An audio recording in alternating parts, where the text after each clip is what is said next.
রেমালের দাপট কাটতেই ফের দক্ষিণবঙ্গে তাপপ্রবাহের সতর্কতা।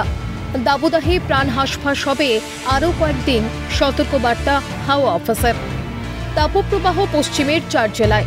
শনি থেকে সোম দাবদাহ বজায় থাকবে বাঁকুড়া, বীরভূম, পশ্চিম বর্ধমান ও পশ্চিম মেদিনীপুরে।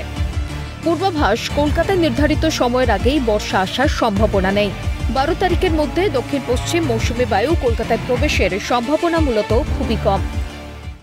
আগামীকাল হিট ওয়েভের সতর্কবার্তা দেওয়া হয়েছে। হিট ওয়েভের সতর্কবার্তা দেওয়া হয়েছে বাঁকুড়া, ওয়েস্ট বর্ধমান এবং ওয়েস্ট মেদিনীপুরে হিট ওয়েভের সতর্কবার্তা দেওয়া হয়েছে।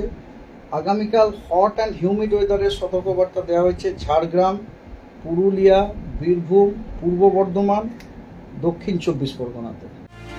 তবে দক্ষিণের উত্তাপ পৌঁছয়নি উত্তরে, তাই আংশিক স্বস্তিতে উত্তরবঙ্গ। দার্জিলিং, কালিম্পং, আলিপুরদুয়ার, কোচবিহার, জলপাইগুড়িতে বিক্ষিপ্তভাবে ভারী বৃষ্টির পূর্বাভাস আবহাওয়া দপ্তরের।